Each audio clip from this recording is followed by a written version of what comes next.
Salut à tous et bienvenue dans ce nouvel épisode de Tech Antique où l'on parle de technologie antique et atypique. Et pour aujourd'hui, eh bien vous savez, comme j'aime les trucs atypiques, et j'ai été intrigué par le design de ce Walkman avec le mécanisme visible tout en couleur. Alors ça vise les enfants, mais on va voir un peu ce que ça a dans le ventre. Le look des My First Sony, comme le look des Sony Sport, que je vous présenterai sûrement un peu plus tard, c'est des looks assez particuliers qui rappellent beaucoup les années 90, je trouve. Alors les looks des My First Sony, je vous en ai déjà présenté quelques-uns. Là il y en a un juste dans le décor derrière.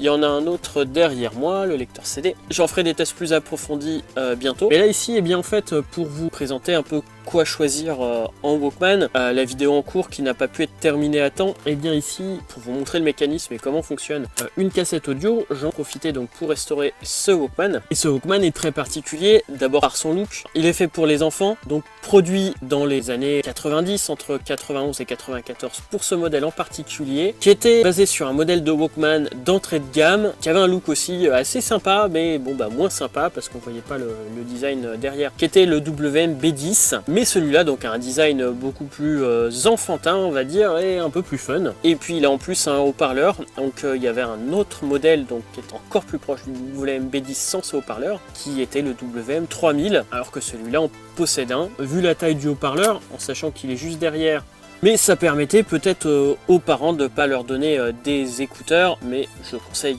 quand même beaucoup plus de leur donner ou des petits haut-parleurs ou des écouteurs, puisque là le son est quand même catastrophique, même si ça peut dépanner. Présentation du Walkman à l'extérieur, c'est un truc coloré comme les autres de My First Sony, avec un design rouge, donc comparé au jaune des Sony Sport, volume sur le côté, play, avance rapide, mais on a aussi un retour rapide. C'était pas le cas de tous les Walkman bas de gamme et encore moins des Walkman pour enfants. Vous pouvez mettre de quoi le porter à la ceinture, on a les petits trucs ici. Pour le mien, le vendeur m'a averti qu'il fonctionnait pas, que le moteur n'avait pas assez de puissance, et avec les photos que j'avais un sérieux doute sur les courroies. Une fois reçu, eh bien ça s'est confirmé. Alors ça m'a permis d'avoir un prix tout doux, peut se revendre quelquefois en très bon état, alors surtout avec la boîte, j'en ai vu partir à 300 €. Ça me semble complètement fou, mais d'un autre côté, c'est quand même quasiment un objet d'art design qui peut très bien faire affaire dans une collection, voire peut-être pour utilisation, je sais pas. En tout cas, ceux qui mettent 300 € dans ce Walkman là avec boîte, je suppose que c'est pas pour donner à leurs enfants, mais en tout cas voilà, ça m'a permis de l'avoir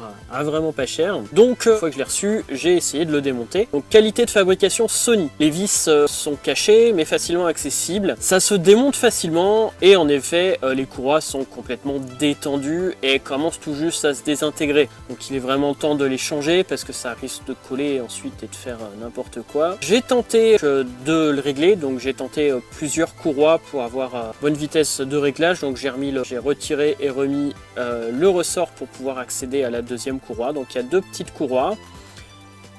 Et j'ai testé plusieurs courroies puisque j'étais pas sûr à 100% de la taille d'origine, vu l'état où elles étaient avant. Et en fait, malgré les différentes courroies, quand j'en ai fait un test, j'avais 0,4% de wow and flutter. Donc c'est assez énorme. Logiquement, on dit qu'il faut éviter que ça soit plus de 0,1, on va dire 0,2 pour les lecteurs bas de gamme. 0,4, ça commence à s'entendre sérieusement. Alors je vais vous faire une démo après. J'ai testé avec plusieurs courroies différentes sans succès, et en fait je me suis rendu compte que bien que le volant soit métallique, donc comparé à certains trucs bas de gamme et aussi certains trucs pas chers actuels où on a un mécanisme en plastique, là on a un mécanisme en partie en métal, donc j'aurais pensé que ça serait bien meilleur, mais en fait non, c'est pas très bon. Je sais pas si c'est d'origine ou pas, mais en tout cas comme vous le voyez, je sais pas si ça se voit bien à la vidéo, mais le mécanisme tremble légèrement quand ça tourne. Bien là j'ai beau mettre la courroie que je veux, vu que c'est tout le mécanisme qui tremble, c'est un peu normal que j'ai du wow and flutter. Est-ce que c'est d'origine ou est-ce que ça a mal vieilli? Je ne sais pas, en sachant que c'est quand même basé sur le Walkman le plus bas de gamme de chez Sony de 1988. J'ai pas réussi à trouver les specs d'origine, mais en tout cas voilà, c'est pas très bon, et franchement là je suis déçu de la part de chez Sony, en sachant que m'a fait le commentaire sur une vidéo justement ce WM-B10 qui est le Walkman d'origine. C'était à ce moment-là où Sony a arrêté de prendre en charge le SAV. Quand ça tombait en panne sous garantie, eh bien le Walkman était changé complètement. Et puis si ça tombait en panne hors garantie, eh ben c'était poubelle, c'était irréparable. Ça n'a pas vraiment été fait pour être réparé, même si comme vous voyez finalement le mécanisme est assez simple et finalement assez bien réparable. Mais c'est peut-être pour ça que le son est pas super. En fait, ça n'a pas été fait pour être quelque chose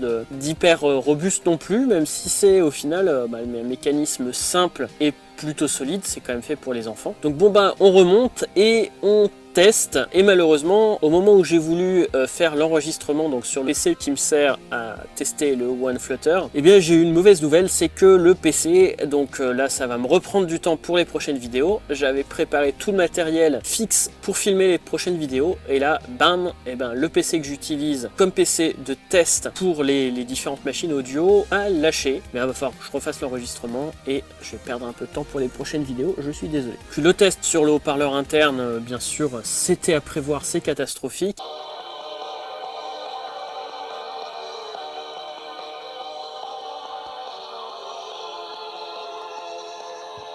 Le test en extérieur.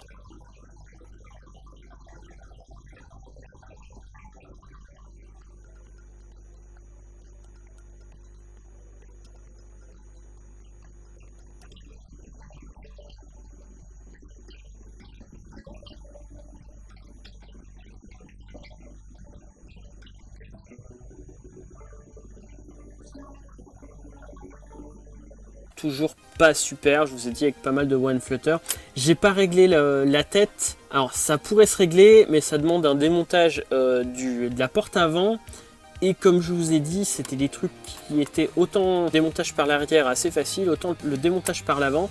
J'ai un peu peur que le plastique se casse et donc j'ai préféré ne pas faire ce test là et garder le Walkman en état de marche, même si le réglage n'est pas parfait. J'ai pu déjà régler la vitesse assez précisément. Alors ça permet de rapidement vous montrer ce qu'il y a comme circuit intégré. C'est assez simple, même si ici j'ai pas tout puisque j'ai une petite partie qui est cachée derrière le plastique du mécanisme des boutons. Donc on a les différents boutons. Quand on appuie sur le bouton, ça va enclencher l'un ou l'autre des engrenages, donc pour faire tourner l'une ou l'autre des enrouleurs. C'est une tête stéréo, donc c'est pareil, on a mieux que la plupart des Walkman pour enfants, des Walkman très bas de gamme qu'on trouvait à l'époque. Et ensuite on a 3 autres circuits intégrés. On a le contrôle du moteur ici, donc ce qui doit normalement permettre d'avoir une vitesse régulière. C'est pas complètement le cas comme on voit ici, mais là c'est plus un problème mécanique. On a ensuite ce circuit là, le JRC 11349, qui est un ampli stéréo pour le petit haut-parleur, donc là qui n'est pas sur les